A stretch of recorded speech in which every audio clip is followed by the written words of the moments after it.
He should have never put the hat on, though, because it's a power play to give a Trump supporter the presidential hat.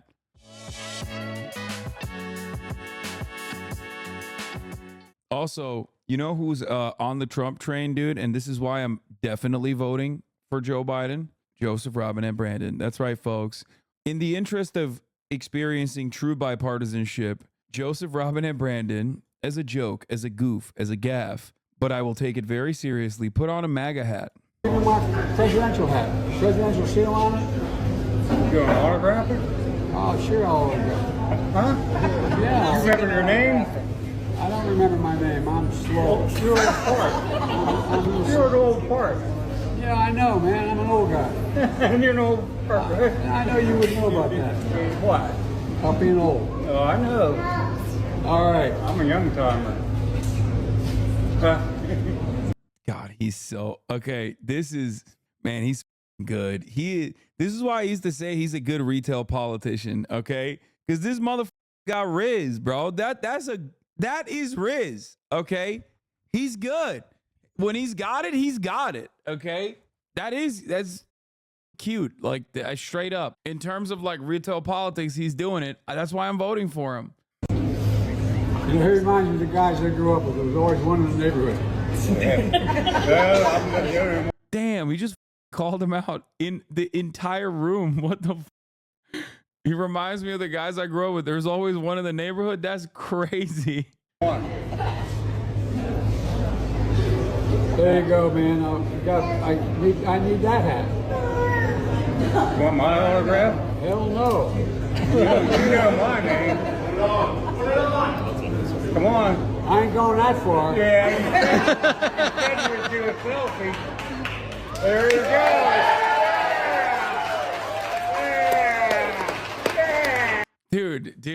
Dude, this is why I'm voting for him, because I believe that the only way that you can be bipartisan as a Democrat is if you are literally a Republican, okay? And that's why I'm voting for Joseph Robinette Brandon. I heard your messages, all the liberals in the chat, they keep telling me about harm reduction, lesser evil voting. Like, in order for the Democrats to win, they have to become Republicans. The closer you are to being a Republican, which is literally just saying like I'm riding with Trump, okay? It's the most Republican you can get. I'm tired of seeing Hogg say that Biden did this because he's mad at Kamala for overthrowing him. Yeah. Hey, I'm proud of you now. Huh? Just remember, no eating dogs and cats. Hey, they're good. Thank you. They're good. I genuinely don't understand why he did this, because he's just trying to be cute. He's just having a fun time. He should have never put the hat on, though, because it's a power play to give a Trump supporter the presidential hat. But like putting on the Trump hat is so stupid. Okay. But also at the same time, it's not stupid for him because he's a Democrat, and Democrats want to be Republicans. Remember that. They love Republicans. They want them voting for the Democratic Party. They want to advance Republican policies. Okay. Hell yeah, brother. Maybe he's a big Hank Pecker fan. Yeah, brother. Hell yeah. He's got my vote. Writing in Biden, he's got good smarts because he's pro-Trump. Good. Kentucky Fried Chicken. I hope you like it. How'd you get another hat there, though? What do you mean? Sometimes I got a meme. All right, let's do the Harry Hinton analysis. On stage at the VMAs to call on voters to register, young voters especially, to register to vote. The night before that, she had announced her support for Kamala Harris. And one voter registration group has pointed to a huge spike in traffic and telling CNN the swift effect is undeniable. Let's look at all of this. Harry Hinton is here. So, undeniable. Great You word. get to be the judge on that. This all gets to young voters. Yeah. How much does she need help? How can? Yeah, I mean, why does Kamala Harris welcome Taylor Swift's support? Why does she need the help? Well, let's just point out something that I have been noting all along during this campaign, and that is the underperformance that both Joe Biden and now even Kamala Harris has among young voters. All right, so this is the Democrat versus Trump margin among voters age 18 to 29 or under the age of 30. You go back 4 years ago at this point. Look, Joe Biden had a 28-point advantage. A 28-point advantage over Donald Trump. Now, you look when Joe Biden dropped out of the race, he was up by just 7 points. Now, Kamala Harris has improved on Joe Biden's standing, but look at this. She's only up by 15 points. That is significantly less than Joe Biden was up at this point among the youngest voters in our electorate. It's only about half the margin that Joe Biden was pulling in. So Kamala Harris will absolutely welcome in the support of Taylor Swift if she can move young voters at all, because the bottom line is Kamala Harris is, in fact, not doing as well among young voters as you might expect a Democrat. Do you find it incredibly interesting that mainstream media never tries to dive into why Kamala and Biden aren't doing really well with young voters? No, because that would require them to think about like progressive policies and how they should lean into certain things like that. And obviously, corporate-backed mainstream media absolutely hates having that conversation, because corporations hate having that conversation, because young voters are obviously very invested due to their current class status, especially. Young voters are very interested in policies that are very progressive, and progressive policies are harmful to the corporate profit motive. They are harmful to the bottom line of corporations. That is precisely the reason why they will never talk about that sort of thing. Okay? That is also the reason why they have created this mythical narrative surrounding the undecided voter. It is a lie, okay? I don't know how else to describe it. It is a lie. This mythical undecided moderate is always in the middle on these issues. They're the middle of the road guy who's just simply in between the Republican Party and the Democratic Party. The median voter in the United States of America has some collective total of the most insane and oftentimes inherently contradictory positions. You have to look at what their priorities are in their top 5 things that they care about and try to tackle those issues. That's it. That's how you win. And when you look at the top priorities for people, year over year, it is always going to be people that want, healthcare to be affordable or free. People that want educational attainment to be affordable or free. People that want rent to be affordable. Okay? Free would be even better, but you know what I mean. Like, those are the main things, right? Those are the main things that people care about. Those are the main things that impact their lives. And it's especially so for younger people. Okay?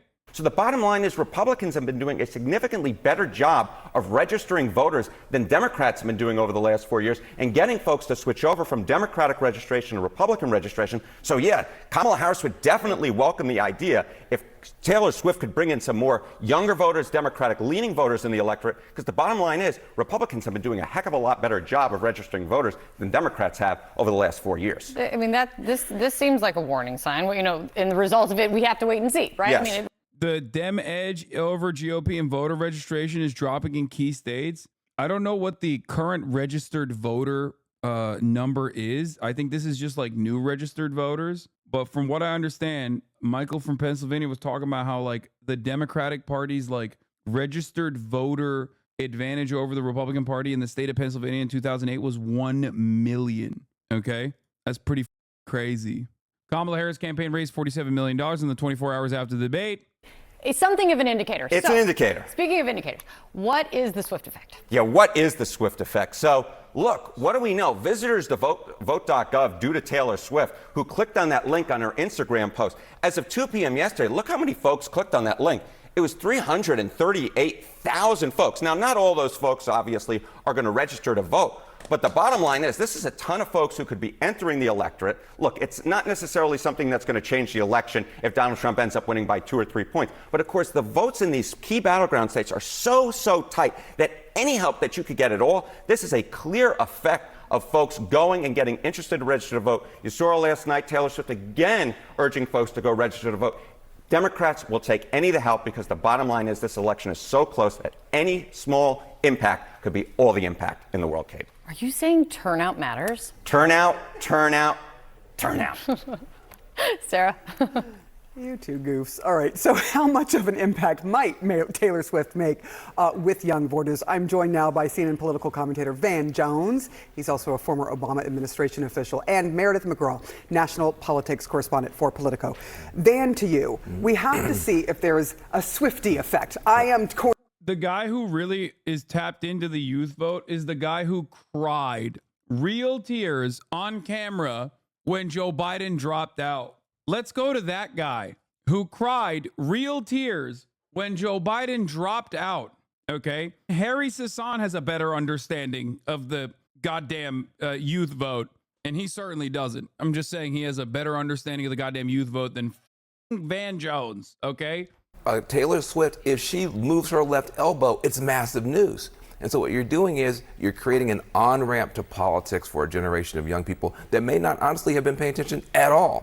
And so just the mere fact that you get a little bit of a looky-loo, that people are looking over there, gives Kamala Harris an advantage that she would not have had with people who are not political junkies. That is a heck of a lot of people, 337,000 people. No. Million people. Right. Right? I mean, 337,000 that clicked on the link, but exactly. there are millions of people on her. Well, there's 300,000 people, as you said, who clicked, but she has 300 million social media followers. Right. She's got more social media followers than a lot of countries have citizens. Right. That's a big deal. It's about the size of the United States. Yeah. For people following her Exactly. from all over the world. Exactly. All right. I want to talk about swing states because this is an incredibly close race, and we need to recognize that.